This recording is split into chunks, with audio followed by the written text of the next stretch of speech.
ಸಂಗೀತ ಕ್ಷೇತ್ರದಲ್ಲಿ 25 ವರ್ಷಗಳ ಸುದೀರ್ಘ ಪಯಣ ಪೂರ್ಣಗೊಳಿಸಿರುವ ಆಕಾಶವಾಣಿಯ ಉನ್ನತ ಶ್ರೇಣಿಯ ಕಲಾವಿದೆ ಹಾಗೂ ಚಲನಚಿತ್ರ ಹಿನ್ನೆಲೆ ಗಾಯಕಿ ಸಂಗೀತಾ ಬಾಲಚಂದ್ರ ಅವರು golden book of world records ಸಾಧನೆಗಾಗಿ 25 ಗಂಟೆಗಳ ಕಾಲ ನಿರಂತರವಾಗಿ ದಾಸರ ಪದಗಳನ್ನು ಹಾಡುವ ಐತಿಹಾಸಿಕ ಪ್ರಯತ್ನಕ್ಕೆ ಮುಂದಾಗಿದ್ದಾರೆ.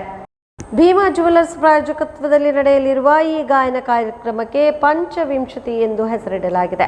ಉಡುಪಿಯ ಶ್ರೀಕೃಷ್ಣ ಮಠದ ಸಮೀಪದ ಗೀತಾ ಮಂದಿರದ ಶ್ರೀ ಪುತ್ತಿಗೆ ನರಸಿಂಹ ಸಭಾಂಗಣದಲ್ಲಿ ಕಾರ್ಯಕ್ರಮ ನಡೆಯಲಿದೆ ಎಂದು ಸಂಗೀತಾ ಬಾಲಚಂದ್ರ ಅವರು ಸುದ್ದಿಗೋಷ್ಠಿಯಲ್ಲಿ ತಿಳಿಸಿದ್ದಾರೆ. ಆಗಸ್ಟ್ 23ರಂದು ಬೆಳಿಗ್ಗೆ 6:30ಕ್ಕೆ ಆರಂಭವಾಗುವ ಈ ಗಾಯನವು ಆಗಸ್ಟ್ 24ರಂದು ಬೆಳಿಗ್ಗೆ 7:30ಕ್ಕೆ ಮುಕ್ತಾಯಗೊಳ್ಳಲಿದೆ. ಒಟ್ಟು 25 ಗಂಟೆ ಅಂದರೆ 1500 ನಿಮಿಷ ಕಾಲ ನಿರಂತರವಾಗಿ ದಾಸರ ಪದಗಳ ಗಾಯನ ನಡೆಯಲಿದೆ.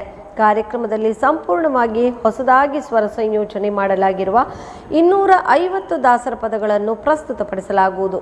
ಕೀಬೋರ್ಡ್, ರಿದಮ್ ಪ್ಯಾಡ್, ಕೊಳಲು ಹಾಗೂ ತಬಲಾ ವಾದಕರನ್ನು ಒಳಗೊಂಡ 2 ಪ್ರತ್ಯೇಕ ಸಹ ಕಲಾವಿದರ ತಂಡಗಳು ನಿರಂತರವಾಗಿ ಲೈವ್ ಸಂಗೀತ ಸಾಥ್ ನೀಡಲಿವೆ.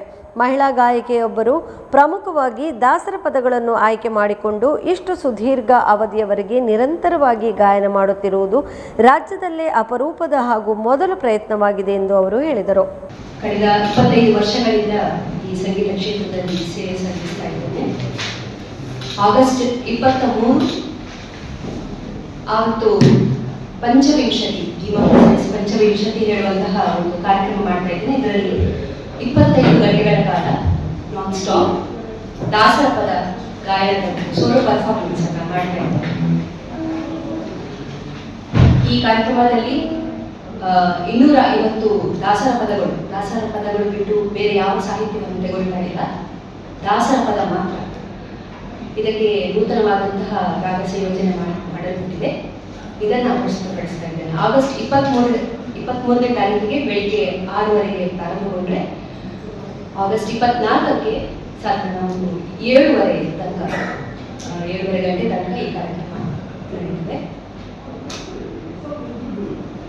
ಉಡುಪಿಯ ಗೀತಾ ಮಂದಿರ ಅಲ್ಲಿ ಶ್ರೀ ಪುತ್ತಿಗೆ ನರಸಿಂಹ ಆಡಿಟೋರಿಯಂ ಇರುತ್ತೆ. ಅಲ್ಲಿ ಈ ಕಾರ್ಯಕ್ರಮ ನಡೆಯುತ್ತದೆ. ತಾವೆಲ್ಲರೂ ಬಂದು ವರದಿಯನ್ನು ತಗೊಳ್ಬೇಕು ಮತ್ತು ಸಹಕಾರ ನೀಡಬೇಕು ಅಂತ ನಮ್ಮಲ್ಲಿ ಕೋರಿಕೆ. ಹಿಮ್ಮೇಳಕ್ಕೆ ನಾನು 2 ಟೀಮನ್ನು ಮಾಡ್ತಾ ಇದ್ದೇನೆ. ಕೀಬೋರ್ಡ್ ವಾದಕರು, ರಿದಮ್ ಪ್ಯಾಡ್ ವಾದಕರು, ಫ್ಲೂಟ್ ವಾದನ, ಆಮೇಲೆ ತಬಲಾ ವಾದಕ, ಇವರೆಲ್ಲರೂ ಸಹಕಾರ ನೀಡ್ತಾ ಇದ್ದಾರೆ. ಅವರ 2 ಟೀಮ್ ಅಂದರೆ ಒಂದೊಂದು ಟೀಮ್ 3 ಗಂಟೆಗಳ ಕಾಲ ಅವರು ನನಗೆ ಸಹಕಾರ ನೀಡಿದರೆ, ಇನ್ನೊಂದು ಶಿಫ್ಟಲ್ಲಿ ಇನ್ನೊಂದು ಟೀಮ್ನವರು ನನಗೆ ಸಹಕಾರ ನೀಡ್ತಾರೆ. ಹಾಗೆ